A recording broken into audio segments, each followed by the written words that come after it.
estudantes, boa noite.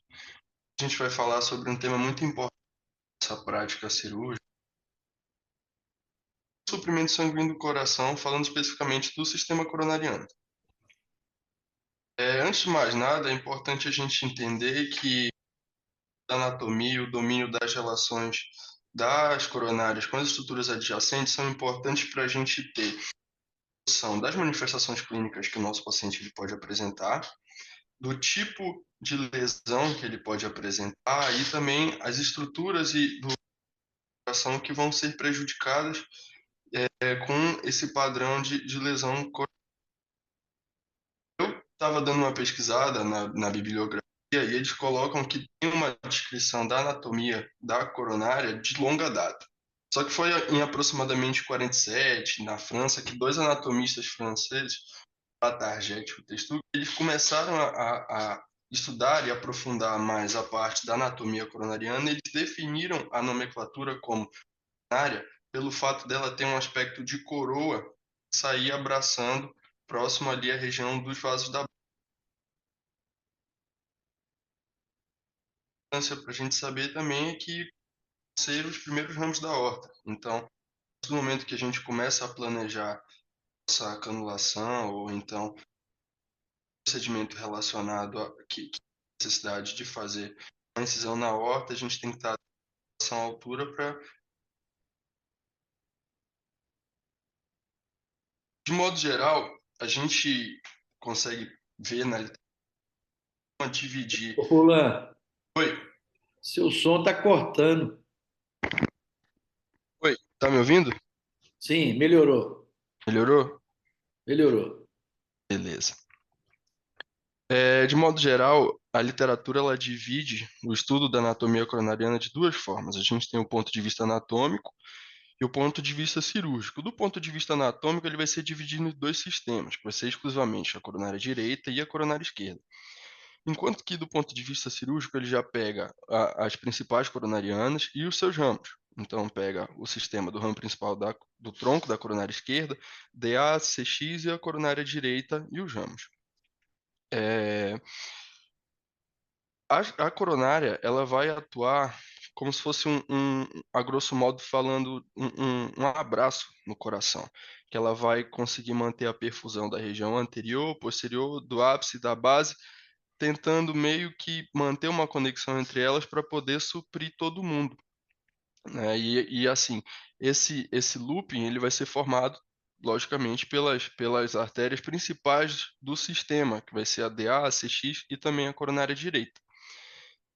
É, puxando o que o Ricardo falou da aula passada, né, que a gente tem a anatomia da válvula aórtica, aí logo acima a gente tem o seio de Valsalva. E aí vai ser o ponto que a gente vai ter a origem das coronárias. Elas vão respeitar os seus respectivos folhetos na população geral, então a gente vai ter o folheto coronariano direito e o folheto coronariano esquerdo, que vão originar, na maioria dos casos, os seus ossos, o ósseo da coronária direita e o ósseo da coronária esquerda. E aí elas seguem o seu trajeto. Um conceito importante que a gente precisa ter noção é que existe o padrão de dominância das coronárias, que seria nada mais, nada menos do que a artéria que vai originar a interventricular posterior ou ADP. Na população geral, cerca de 80% vai ser de dominância direita, então a coronária direita vai ser responsável por, por originar esse ramo, enquanto que em 15% da população, a literatura define como mais prevalente no sexo masculino, que ela pode se originar a partir da CX e ter esse domínio à esquerda. E 5% vai ter balanceada, pelo fato de ter uma CD um pouco mais curta e a CX também um pouco mais curta, ela vai fazer esse balanço entre as duas. Essa imagem ela é boa para ilustrar que aqui seria basicamente a posição do cirurgião em relação à válvula aórtica e a gente consegue visualizar os folhetos e a saída dos ossos.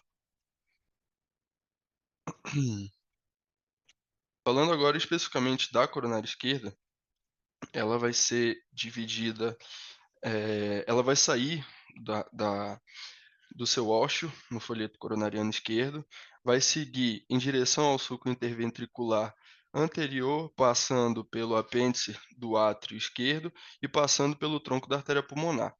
Ela ela tende a chegar mais ou menos aqui no início do sulco, e aí ela forma a descendente anterior e a circunflexa.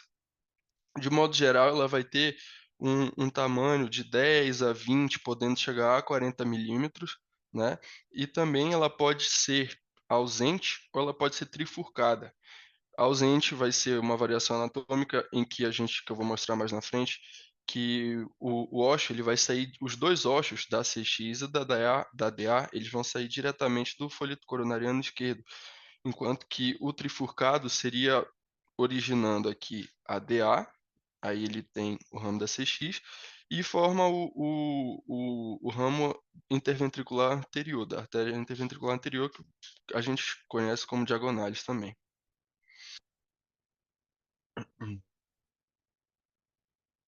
Falando especificamente da DA, ela vai ser uma das principais artérias que vai fazer a irrigação da parede anterolateral do ventrículo esquerdo, né, e ela tem um trajeto que vai seguir o sulco interventricular anterior até o ápice. Mais ou menos aqui essa imagem consegue mostrar. E ela vai ter ramos que são importantes para poder manter também a vascularização desse território mais lateral e posterior, né? Que os principais ramos vão ser os ramos dos primeiros septais. Os septais eles vão ter algo em torno de 1 a 3, a literatura do Kirkland coloca também de 2 a 6 septais perfurantes, que auxiliam também quando a gente for avaliar no exame de imagem, na identificação da DA, né, por ter o aspecto das septais. A gente vai ter os ramos diagonais, que a gente consegue visualizar aqui também como se fosse um ramo grande que vai atuar também nessa região do território do ventrículo esquerdo. E a gente tem também as artérias do ventrículo direito, que pode aparecer em 50 a 60% da população, que vai auxiliar também na irrigação anterior do ventrículo direito, né? Essa imagem consegue mostrar melhor, que a gente consegue avaliar aqui a DA seguindo. E aqui a gente consegue ver um primeiro diagonal e um segundo diagonal, seguindo no sulco interventricular anterior. Falando agora um pouco da CX, ela vai ser o segundo ramo do tronco da coronária esquerda, que vai sair aproximadamente a 90 graus do tronco, saindo próximo ali do sulco interventricular anterior, mas vai seguir no sulco atrioventricular esquerda, descendo na região mais lateral, na margem obtusa do ventrículo esquerdo. Como eu falei no padrão de dominância, de 10 a 15% dos pacientes, ele vai seguir até o ponto crucial, o ponto do cruz-cortes, que ele vai dar origem à descendente posterior, e aí ele tem o padrão de dominância à esquerda. E aqui ela pode também, quando tiver esse padrão de dominância à esquerda, dar ramos para o nó sinusal e do nó atrioventricular. E os principais ramos dela vão ser os ramos marginais obtusos, que vão irrigar essa área mais obtusa do ventrículo esquerdo. Outra importância cirúrgica que a gente tem que ter em mente é que, pelo fato dela passar mais posterior, né, e mais para a margem obtusa, ela vai acabar abraçando a parte do anel mitral. Então, o domínio dessa anatomia é importante, porque na hora que a gente for fazer uma plastia ou uma troca mitral, na hora que a gente estiver passando os pontos, a gente pode, a gente corre o risco de fazer de causar uma lesão na circunflexa, né?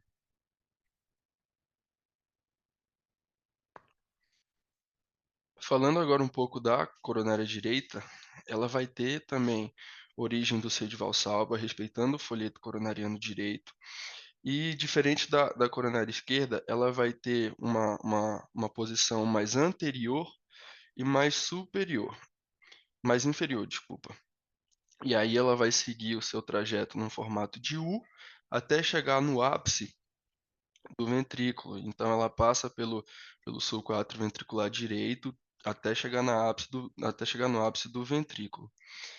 ela vai ser uma das artérias que mais vão originar ramos importantes em questão de vascularização estrutural. Por exemplo, o primeiro ramo dela, que vai ser o ramo infundibular ou o ramo do cone, ele vai ser importante porque ele auxilia como uma colateral para a região do VD, para a região do VE, desculpa, quando a gente tem lesão na DA, e também ele vai ajudar na vascularização desse território da via de saída. Ele auxilia nessa vascularização territorial. O segundo ramo, ele é importante porque ele vai direto para o sistema de condução, que vai ser o ramo do nó sinusal. E aí ele vai seguir a região do nó sinusal e ele vai auxiliar na vascularização desse território também. E aí ela vai descendo e vai formando a marginal aguda aqui, até chegar nos ramos posteriores aqui, né, e formar a descendente posterior e a ventricular posterior.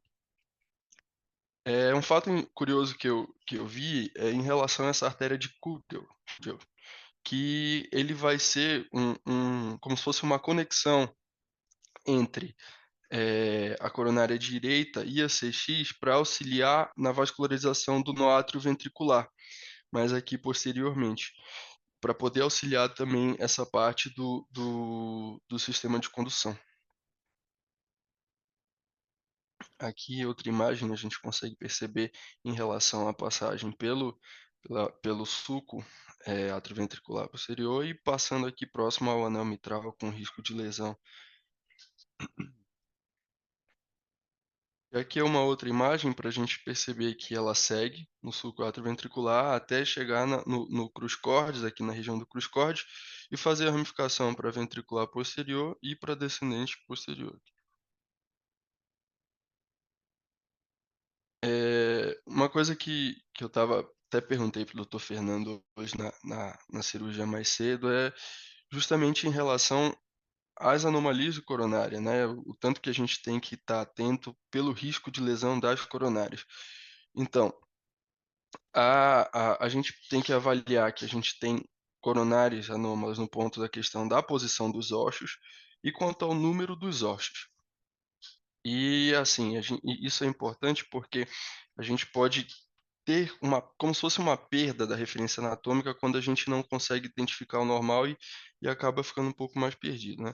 E aí a gente tem que avaliar aqui, primeiramente, quanto ao número dos ossos. Ela pode ser de ósseo único, ou seja, a gente tem um único ósseo que pode sair dos folhetos coronarianos e formar mais lá na frente a coronária direita e a coronária esquerda, que seria mais ou menos aqui, né? Que ele tem um ósseo único, aí ele já forma a coronária esquerda e a coronária direita. Ele tem também as variações de ósseo duplo, que podem ser da coronária esquerda ou da coronária direita, que aqui a gente consegue perceber, primeiro da coronária esquerda, a gente tem uma ausência do tronco da coronária, então ele vai ter o ósseo diretamente da CX e o ósseo da DA, e a gente tem também o, o, o, o ósseo aqui da coronária direita, porque ele já vai formar a infundibular, ou do cone, ou a coronária direita, o orifício da coronária direita em si, né? Quanto em relação à posição dos ossos, a gente tem uma população muito rara, de 5%, que a gente tem a coronária anômala, que ela pode ter uma coronária que vai ser mais intraórtica, aqui, né? E a gente vai ter o ósseo oblíquo. Ela não vai respeitar a anatomia dos folhetos. E isso aqui, como eu falei, ela corre o risco de, a partir do momento que a gente for fazer uma incisão na horta, correr o risco de lesar aqui do folheto do ósseo coronariano. Falando agora brevemente assim da drenagem venosa, é importante a gente salientar que tem uma diferença muito grande do sistema venoso como um todo, né? Porque essa drenagem ela precisa ser um pouco mais fluida e por isso que é importante salientar a escassez das válvulas. Do sistema, a gente consegue dividir em três, como se fossem três subsistemas, que vão ser do seio coronário, das veias anteriores do ventrículo direito e das veias tebésicas. O principal vai ser relacionado ao seio coronário, porque o seio coronário ele vai receber cerca de 85, 80% do sangue venoso do sistema coronariano e vai drenar diretamente para o átrio direito, né? E ele vai ter uma localização que vai passar no sulco atrioventricular posterior e com seu ósseo dentro do ventrículo direito. A partir daí, aqui, essa aí, aqui a gente consegue avaliar o seio coronário, né? Em seguida, a gente vai avaliar as tributárias do seio coronário. O seio coronário ele vai ter três tributárias: a veia cardíaca magna, a veia cardíaca média e a veia cardíaca pequena. A veia cardíaca magna ela vai receber sangue dos ramos marginais posteriores e vai receber também em algumas situações podem vir também da veia cardíaca pequena, porque a pequena ela pode ou drenar para o seio coronário ou ela pode drenar direto para o átrio direito. Da mesma forma que a veia cardíaca média pode fazer esse trajeto, né? E ela recebe esse sangue principalmente dos ramos marginais e também da região posterior do coração. Já as veias do ventrículo direito, elas vão ser importantes porque elas vão sair do ventrículo direito, logicamente, e também vão seguir no trajeto do sulco atrioventricular direito. E aí elas podem entrar diretamente no átrio direito, elas vão se fundir e vão drenar também para a veia cardíaca pequena, que aí segue para drenagem no lado direito ou no seu coronário. E por fim, as veias tebésicas do sistema, elas vão estar presentes tanto no átrio direito quanto no ventrículo direito, e elas vão ser veias tributárias que vão drenar essa parte mais superior e vai drenar direto pro átrio direito.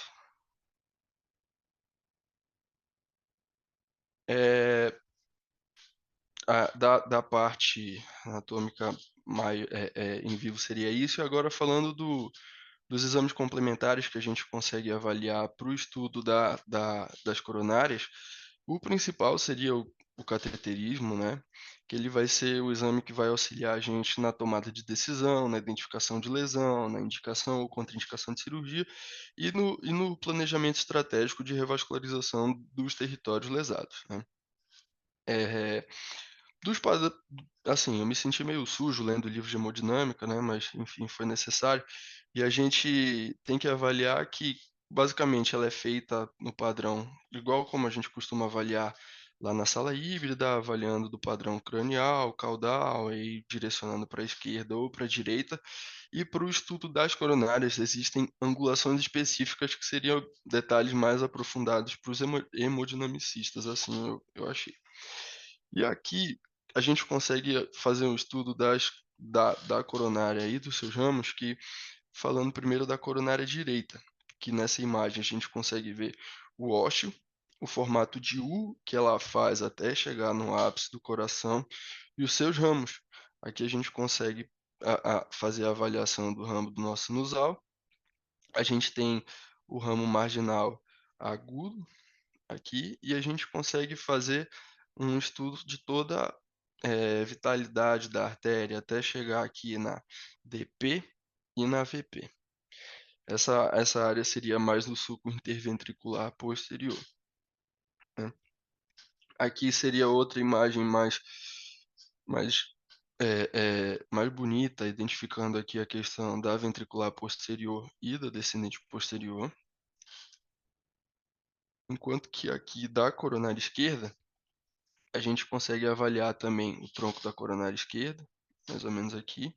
A gente tem a DA, aqui os ramos septais que eles vão auxiliar na identificação da DA, quando a gente tiver alguma dúvida em relação qual seria a artéria, pelo fato de ter um diagonalis ou um diagonal longo, né? A gente tem os ramos da DA, que são os ramos diagonais, né? E a gente consegue avaliar aqui outros ramos diagonais e a gente avalia CX, definido como ramos marginais obtusos, primeiro e segundo ramo marginal obtuso. Basicamente foi isso, né? A gente aqui foram minhas referências, aberto à discussão.